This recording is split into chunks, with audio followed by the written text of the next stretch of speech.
नमस्कार, बस्तर की बात में आप सभी का स्वागत है। मैं हूं शताक्षी तिवारी। आइए सबसे पहले एक नजर डालते हैं आज की हेडलाइंस पर। लालबाग के आक्रोशित सब्जी व्यवसायियों ने नगर निगम आयुक्त का किया घेराव। संजय बाजार में सब्जी व्यवसाय संचालित करने मांगी अनुमति। इस वर्ष दुर्गा पूजा पर केवल कलश स्थापना कर होगी पूजा अर्चना, बंगाली समाज ने लिया निर्णय।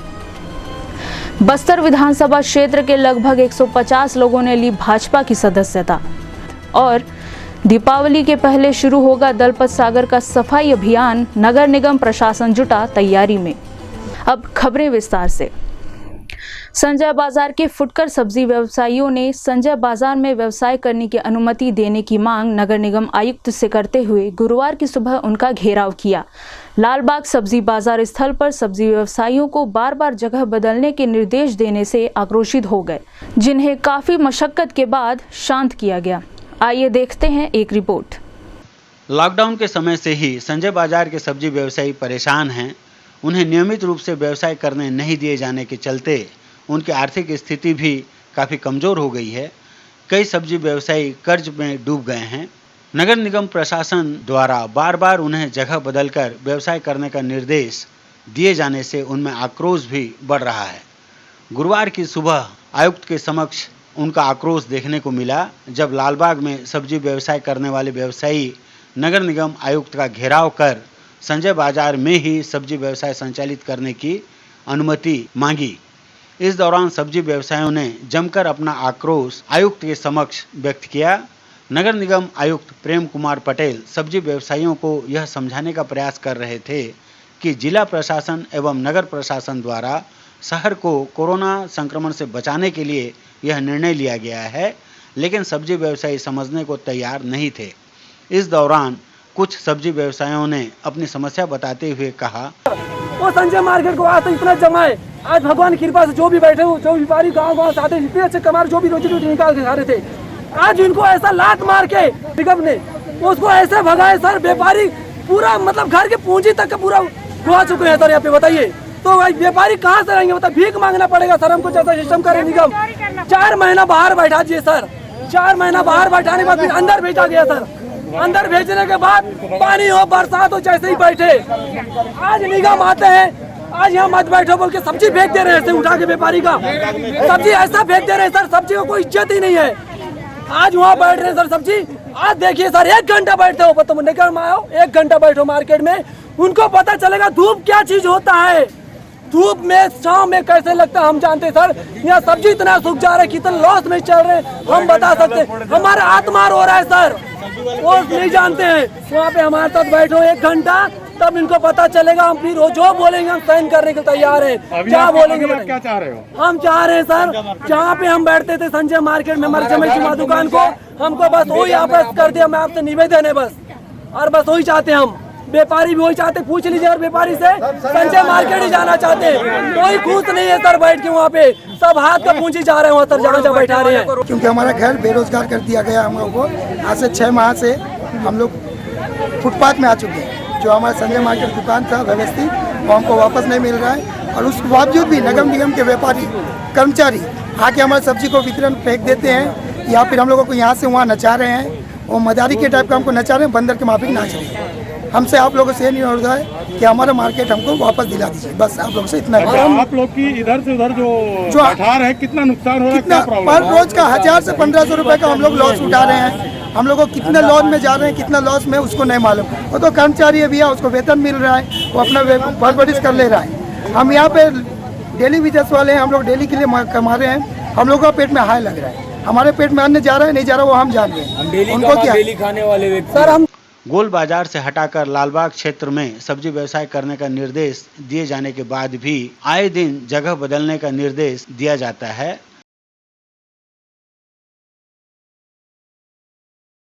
कुछ कर्मचारियों द्वारा सब्जी व्यवसायियों को हटाने के लिए उनके सामानों को फेंक दिया जाता है। इससे भी सब्जी व्यवसायियों में काफ़ी नाराजगी बढ़ी है। इसे लेकर एक महिला सब्जी व्यवसायी ने कहा, जी मेरा नाम गौरी साहू है। हाँ। मैं संजय मार्केट में बैठती थी। हाँ। और यहाँ भी बैठ रहे हैं। देखिए यहाँ एक जगह हमको बैठने नहीं दे रहे हैं, कहीं पर भी हमको शांत से बैठने नहीं दे रहे हैं। अच्छा। वही प्रॉब्लम है। हमको सब्जी भाजी सब सूख जा रहा है, धूप में छाँव में बैठने से इधर भगा रहे हैं, फेंक रहे हैं सब्जी लोगों को इधर उधर। हम कैसे करेंगे? हमारा इतना खर्चा हो रहा है या इतना डूब जा रहे हैं सब्जी में, हम कैसे करेंगे ये हमको बताओ। आप क्या चाहते हो? आप हम बस एक ही जगह संजय मार्केट या कहीं जगह एक ही जगह हम शांति कर लिया चीज का। आज से 9 महीना हो गया, इधर उधर बैठा बैठा के हम इतना परेशान हो गए। हम कैसे करेंगे? हमारे बाल बच्चा कैसे पालेंगे? लॉकडाउन है बोल के इधर बैठो उधर बैठो बोल रहे हैं, कहाँ बैठेंगे? नगर पालिका आके इधर हटा रहा है उधर हटा रहा है, पानी में कीचड़ में पानी को अंदर कोई नहीं आते हैं, सब्जी वैसी खराब हो जाता है। उम्मीद है जिला प्रशासन और नगर निगम प्रशासन इन सब्जी व्यवसायियों की परेशानियों का ध्यान रखते हुए उचित व्यवस्था करेगा। इसकी वजह से आपस में कोई विवाद हो रहा था, तो हम लोग चाह रहे थे कि सबको व्यवस्थित दूरी बना के, जैसे रोड की चौड़ाई 20-20 फीट भी किए हैं और अच्छे से लाइनिंग करके दे रहे हैं। लेकिन कुछ लोग जो पहले से जो सामने बैठे थे वो क्योंकि सही मतलब सामने बैठे थे तो थोड़ा सा पीछे जाने में कतरा रहे हैं, इसकी वजह से थोड़ा सा वो है। और बाकी पुरानी मांग को सब जान रहे हैं कि संजय बाज़ार में पुराना मार्केट है, वहाँ पर व्यापार अच्छा चलता है, वो हम जानते भी हैं। लेकिन कोरोना के समय आप जान रहे हैं कि एक जगह जब ज़्यादा लोग बैठते हैं, ज़्यादा भीड़ आती है, तो उसके कारण से कोरोना तेज़ी से फैल सकता है। इसकी वजह से ही कलेक्टर साहब ने अभी कुछ दिनों के लिए, और जानते अभी तभी बस्तर दशहरा है, दिवाली है, इस समय भीड़ ज़्यादा होगी, इसी को ध्यान में रखते हुए अभी कुछ अस्थायी व्यवस्था के रूप में हम लोग 4-5 जगह किए हैं। तो हम लोग व्यापारियों से अपील करते हैं कि आप लोग जैसा इस जगह पे बैठना चाहेंगे हम लोग उसके लिए तैयार हैं। हमारी व्यवस्था के अनुसार से अगर दिक्कत हो रही तो हम व्यापारियों के साथ फिर से बैठ के उनके इच्छा अनुसार, जिसमें कि किसी को दिक्कत मत हो। रोड में जैसे अगर बैठते हैं तो कई बार एक्सीडेंट, यहाँ भी एक बार छोटा एक्सीडेंट हो चुका है, तो भविष्य में ऐसी कोई घटना ना हो और साथ में कोरोना का प्रसार ना हो, इसीलिए हम लोग व्यापारियों के साथ फिर से बैठ के उन लोग जैसा सहयोग करेंगे और बताएंगे उसके अनुसार से ही। लेकिन हमारा मेन रहेगा कि सोशल डिस्टेंस बना रहे, जिससे कि बीमारी है वो कम से कम फैले, ये हमारा मेन उद्देश्य है। बंगाली समाज के द्वारा प्रतिवर्ष मैत्री संघ, बंगीय समाज एवं नगर सीमा से लगे ग्राम आड़ावाल और धर्मपुरा में आकर्षक पंडाल लगाकर मां दुर्गा की विशालकाय मूर्तियों की स्थापना की जाती थी। लेकिन इस वर्ष कोरोना वायरस के चलते जिला प्रशासन द्वारा जारी दिशा निर्देशों का पालन करते हुए यह निर्णय लिया गया है कि केवल कलश स्थापना कर मां दुर्गा की पूजा अर्चना की जाएगी और सैनिटाइजेशन के साथ सोशल डिस्टेंसिंग का पूरा ध्यान पूजा स्थलों पर रखा जाएगा। बंगाली समाज का सबसे बड़ा त्यौहार दुर्गा पूजा पर भी कोरोना संक्रमण का प्रभाव पड़ा है। श्री दुर्गा पंडालों पर काफ़ी संख्या में लोगों की भीड़ एकत्रित होती है, जिससे कोरोना संक्रमण फैलने का खतरा भी बढ़ जाता है। इसे ध्यान में रखते हुए जिला प्रशासन द्वारा जारी दिशा निर्देश के अनुसार बंगाली समाज के लोग भी इस वर्ष दुर्गा पूजा की पूजा उपासना केवल कलश स्थापित कर रहे हैं, प्रतिमाओं को स्थापित नहीं कर रहे हैं। साथ ही पूजा स्थलों को बैरिकेड लगाकर भीड़ को नियंत्रित करने का कार्य भी किया है। इसके साथ ही सैनिटाइजेशन और सोशल डिस्टेंसिंग का पूरा ध्यान रखा है। स्थानीय बंगी समाज के द्वारा भी दुर्गा उत्सव के दौरान मां दुर्गा की मूर्ति स्थापित न कर कलश स्थापित कर पूजा अर्चना करने का निर्णय लिया गया है। इसी निर्णय के अनुसार पंचमी को बेल वृक्ष के नीचे कलश स्थापना की गई, जिसे सप्तमी के दिन मंडप पर स्थापित किया जाएगा। दर्शन के लिए पहुंचने वाले श्रद्धालुओं को सोशल डिस्टेंसिंग का पालन करने के लिए बैरिकेड लगाए गए हैं। इसके साथ ही हाथों को सैनिटाइजेशन किए जाने की व्यवस्था भी समाज द्वारा की गई है। इस संबंध में विस्तार से जानकारी देते हुए बंगी समाज के महासचिव माणिक वैद्य ने बताया, कल महापंचमी था। महापंचमी में माँ भगवती के प्रथम कलश की स्थापना हुई है शाम के 7:30 बजे और आज प्रातः 8:30 बजे षष्ठादि कल्पारंभ का ये जो बेलतला देख रहे हैं बंगीय समाज के स्थापित बेलतला है, यहीं पे माँ भगवती का आगमन, माँ भगवती का आवाहन यहीं पे हुआ है। आज प्रातःकालीन जो है ना पूजा अर्चना के बाद शाम को अधिवास आमंत्रण होगा, माँ भगवती का अधिवास होगा, उनका श्रृंगार होगा और उनका आमंत्रण होगा। माँ को वहाँ पे नवपत्रिका में ले जाके जो है ना माँ को केला झाड़ में जो बनाते हैं हम लोग बंगाली परिवार के हिसाब से, समाज के हिसाब से, उसमें यहाँ से जो है ना नवपत्रिका को लेके हम माँ के गर्भगृह में प्रवेश करेंगे हमारे पंडितों के द्वारा। उसके बाद महासप्तमी, अष्टमी, नवमी, दशमी, विजयदशमी वही हिसाब से ही पूजा अर्चना की जाएगी पंडितों के द्वारा। क्योंकि कोविड-19 वैश्विक महामारी है और जो कि हमारे बस्तर ज़िले में भी अछूता नहीं है। इस वजह से बंगीय समाज ने इस बार यह निर्णय लिया है कि हम मूर्ति स्थापना न करते हुए सिर्फ कलश स्थापित कर पंडितों के मंत्रोच्चारण एवं विधि विधान के साथ संपूर्ण पूजा का आयोजन करेंगे। माँ दुर्गा की पूजा बंगाली समाज के द्वारा पूरे विधि विधान और उत्साह के साथ किया जाता है, लेकिन इस वर्ष कोरोना महामारी के चलते जिला प्रशासन द्वारा जारी दिशा निर्देशों का पालन करते हुए जो व्यवस्था की गई है उसमें सभी नागरिक अपना सहयोग देंगे और कोरोना संक्रमण से क्षेत्र को बचाएंगे। बस्तर की बात, जगदलपुर। बस्तर की ऐतिहासिक सरोवर व प्रदेश के सबसे बड़े तालाब दलपत सागर जलकुंभियों से पटे होने की वजह से अब निगम ने इसकी सफाई के लिए जोर शोर से तैयारियां शुरू कर दी हैं और इसके लिए जिला प्रशासन ने लगभग 1 करोड़ की लागत से एक्टिवेट वीट हार्वेस्टर मशीन खरीद लिया है। हालांकि केरल से खरीदी गई यह मशीन इस माह के अंत तक जगदलपुर पहुंचेगी और दिवाली के पहले इस ऐतिहासिक दलपत सागर की सफाई शुरू कर दी जाएगी। इसके लिए निगम के एक कर्मचारी को चेन्नई ट्रेनिंग के लिए भेज दिया गया है। निगम आयुक्त ने जानकारी देते हुए बताया कि छत्तीसगढ़ शासन द्वारा जगदलपुर के ऐतिहासिक दलपत सागर को राम वन गमन पथ में शामिल किए जाने के बाद और हाल ही में छत्तीसगढ़ पर्यटन मंडल के अधिकारियों द्वारा दलपत सागर का निरीक्षण किए जाने के बाद अब इस दलपत सागर को उसके मूल रूप में लाने और पर्यटन के दृष्टिकोण से विकसित करने के लिए जिला प्रशासन ने लगभग 1 करोड़ रुपए की लागत से एक्टिवेट वीट हार्वेस्टर मशीन खरीद लिया है। केरल से मंगाई जा रही इस मशीन की खासियत यह है कि लगभग 360 एकड़ में फैले इस तालाब का लगभग 33% जलकुंभी से पटा हुआ है। इस मशीन के जरिए दलपत सागर से पूरी जलकुंभी को साफ कर लिया जाएगा। इसके बाद पर्यटन की दृष्टिकोण से इसे विकसित किया जाएगा। निगम आयुक्त ने बताया कि इस मशीन को चलाने के लिए निगम के एक कर्मचारी को चेन्नई भेजा गया है, जहां से वह प्रशिक्षण प्राप्त कर जगदलपुर में अन्य कर्मचारियों को भी प्रशिक्षण देगा। आयुक्त ने कहा कि इस माह के अंत तक यह मशीन जगदलपुर पहुंच जाएगी और दिवाली से पहले दलपत सागर में सफाई अभियान शुरू कर दिया जाएगा। गौरतलब है कि बस्तर के ऐतिहासिक तालाब से जलकुंभी हटाने के लिए शहर के विभिन्न सामाजिक संगठन, जिला प्रशासन और युवागण अभियान चलाकर जलकुंभी हटाने का काफ़ी प्रयास किए, लेकिन सारे प्रयास विफल रहे, जिसके बाद अब राज्य सरकार द्वारा राम वन गमन पथ में दलपत सागर को शामिल किए जाने से निगम ने आखिरकार दलपत सागर से जलकुंभी हटाने के लिए करोड़ों रुपए खर्च कर मशीन ले लिया है और जल्द ही दलपत सागर को उसके मूल रूप में लाने की बात कह रहे हैं। जगदलपुर में हमारा जो तालाब है दलपत सागर, वो एक ऐतिहासिक तालाब है। ये 360 एकड़ में फैला हुआ छत्तीसगढ़ का सबसे बड़ा तालाब है और ये इसको अभी जो छत्तीसगढ़ शासन ने राम वन गमन पथ के अंतर्गत इसको शामिल किया है और उसमें टूरिज़्म बोर्ड की तरफ से अधिकारीगण आए थे और उसका पूरा अवलोकन करके गए हैं।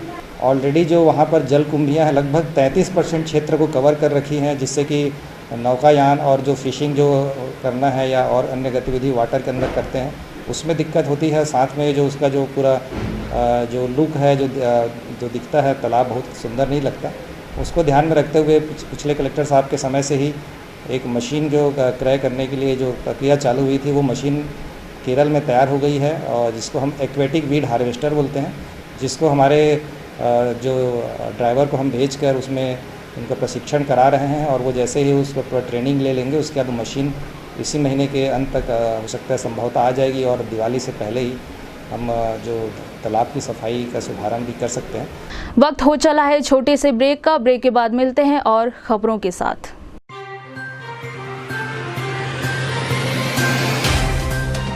सफर जगतुगुड़ा से जगदलपुर का नित नई करवट लेता शहर हमारा, चौक चौराहों से होता हुआ विकास की गाथाएं गढ़ता बस्तर हमारा। कई रंगों से सराबोर कितनी ही कहानियों को समेटे, कहीं विकास के सोपान तो कहीं सरकारी दावे और उनका सच।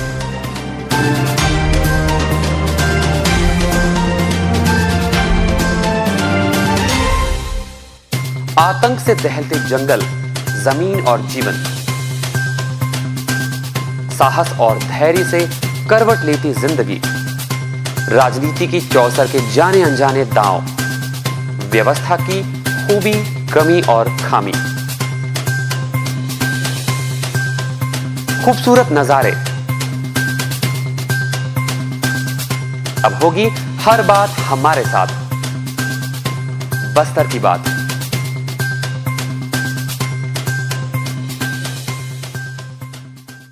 ब्रेक के बाद आपका स्वागत है बस्तर की बात में। आइए चलते हैं और खबरों की ओर।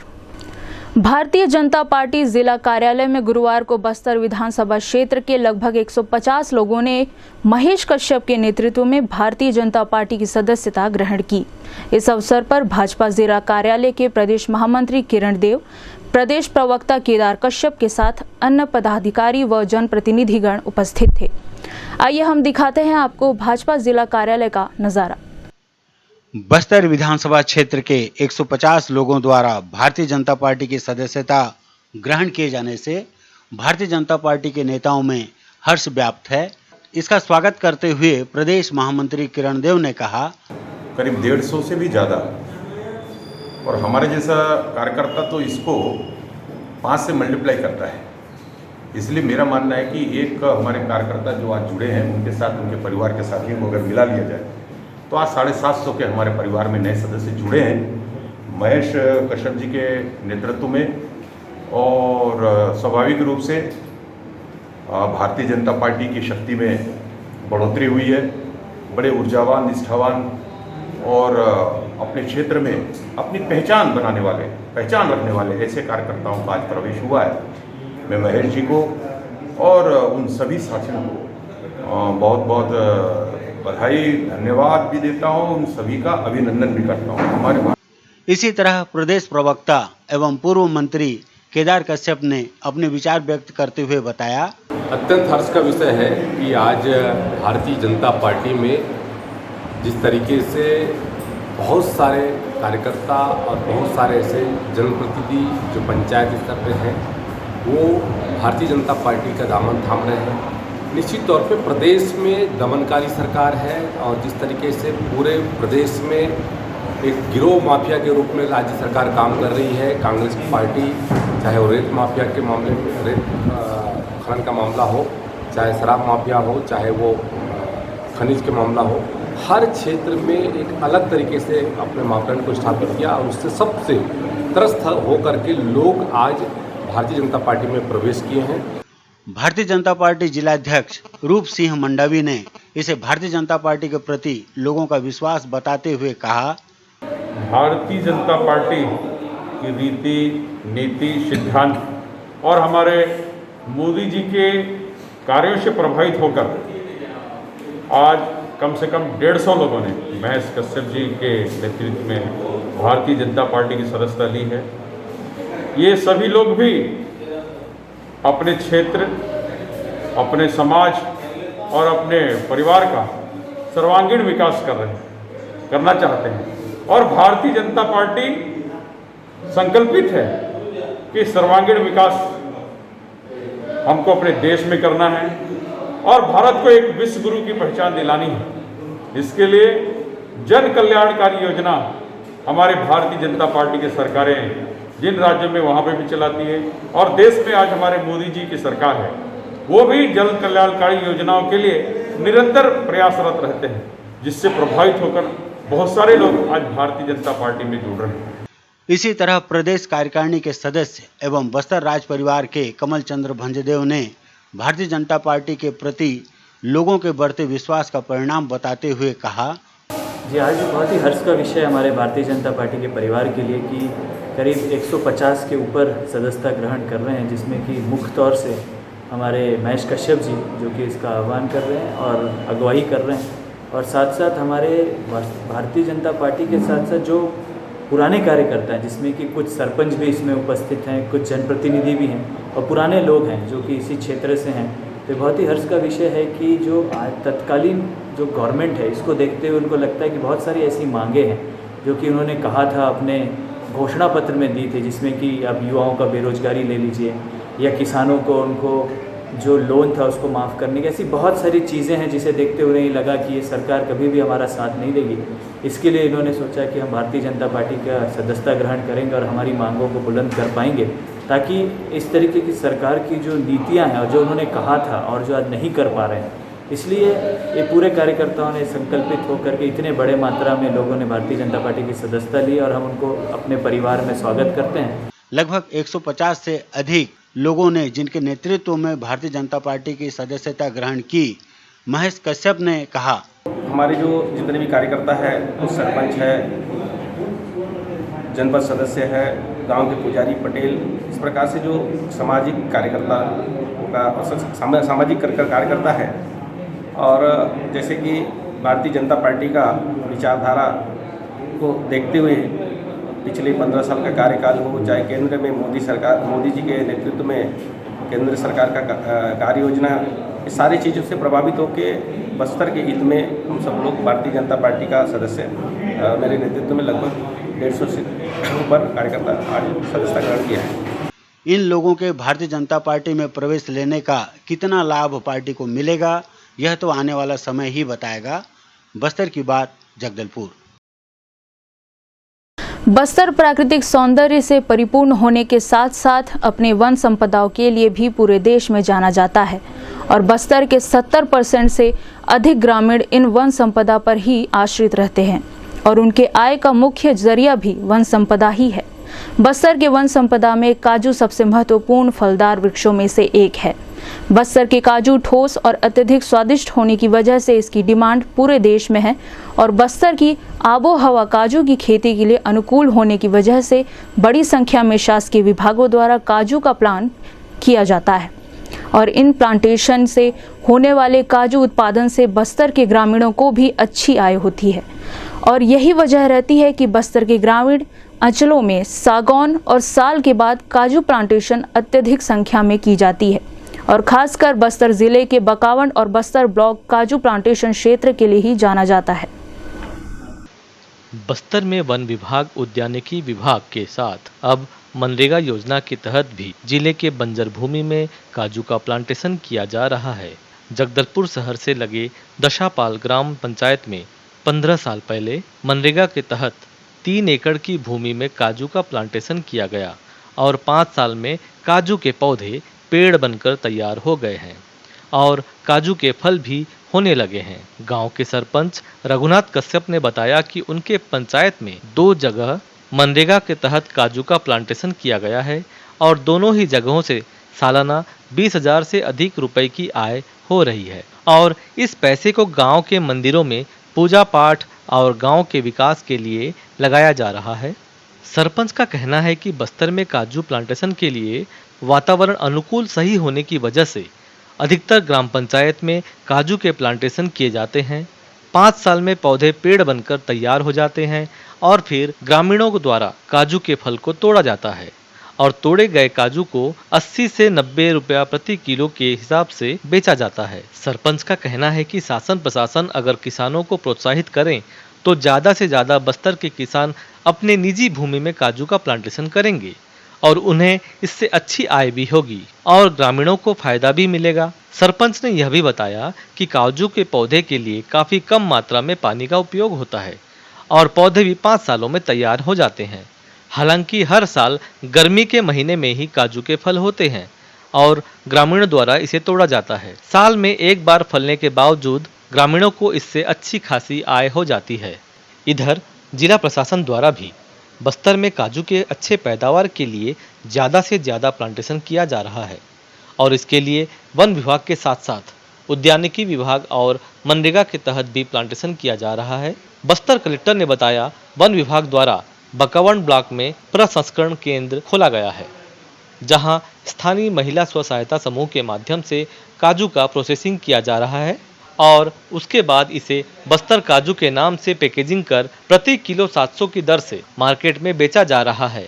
कलेक्टर का कहना है कि देश विदेश में बस्तर के काजू को पहचान दिलाने के लिए और इसके मार्केटिंग के लिए जिला प्रशासन पूरी जद्दोजहद के साथ लगी हुई है और कोशिश यही की जा रही है कि काजू प्लांटेशन में ज़्यादा से ज़्यादा फोकस करने के साथ प्रशासन ज़्यादा से ज़्यादा ग्रामीणों को काजू के जरिए रोजगार उपलब्ध करा सके। जानकारी के मुताबिक इस साल 5,500 क्विंटल काजू का उत्पादन बस्तर में किया गया है और बस्तर में इससे 6,000 परिवार जुड़े हुए हैं। काजू से हर परिवार को औसतन 10,000 रुपए की कमाई हुई है। साथ ही बस्तर वन मंडल में 614 महिला स्व सहायता समूह काजू संग्रहण में कार्यरत हैं और एक काजू प्रसंस्करण केंद्र की स्थापना भी की गई है। हालांकि राज्य सरकार को चाहिए कि ज्यादा से ज्यादा काजू प्रसंस्करण केंद्र या फिर बड़े स्तर पर प्रोसेसिंग प्लांट खोलने से बस्तर में ज्यादा से ज्यादा ग्रामीणों को रोजगार मिलने के साथ काजू की पैदावार भी बढ़ेगी। हालांकि जिला प्रशासन की उदासीनता के चलते सरकार और ग्रामीणों के बीच बिचौली बड़ी संख्या में सक्रिय होते हैं।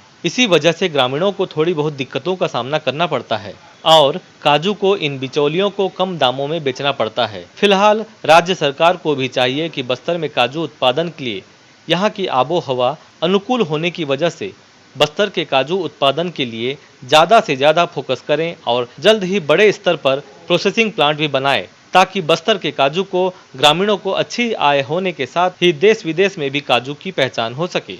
काजू के प्लांटेशन बस्तर में पारंपरिक रूप से विशेष रूप से बस्तर ब्लॉक और बकावंड ब्लॉक में होते आ रहा है। इनको देखते हुए अभी हाल में ही बस्तर काजू एक ब्रांड माननीय मुख्यमंत्री महोदय ने अपने हाथों से रिलीज़ किया था और उद्देश्य इसका ये है कि अलग अलग विभाग जो इसमें कार्रवाई कर रहे हैं, चाहे वो जिला पंचायत विभाग के माध्यम से जो स्व सहायता समूह कार्रवाई कर रहे हों या स्व सहायता समूहों के मदद से फॉरेस्ट विभाग की तरफ से कुछ जगहों पे जैसे राजनगर जैसी जगहों पे प्रसंस्करण केंद्र लगे हैं, इन सभी कामों को एक साथ एक प्लेटफॉर्म दे करके एक साथ मार्केटिंग करने का जिला प्रशासन काम कर रहा है।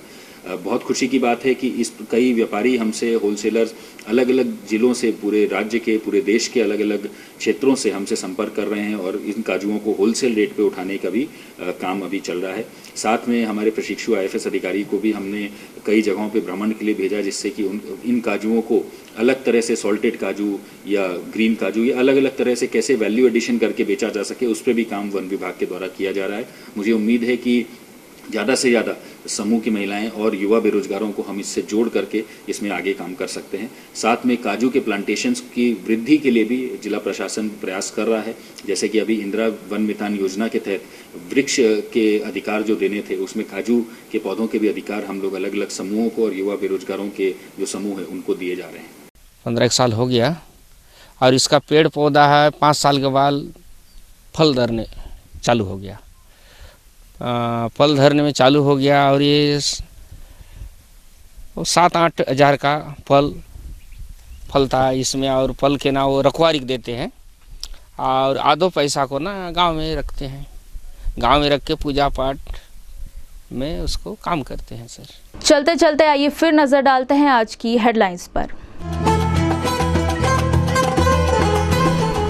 लालबाग के आक्रोशित सब्जी व्यवसायियों ने नगर निगम आयुक्त का किया घेराव। संजय बाजार में सब्जी व्यवसाय संचालित करने मांगी अनुमति।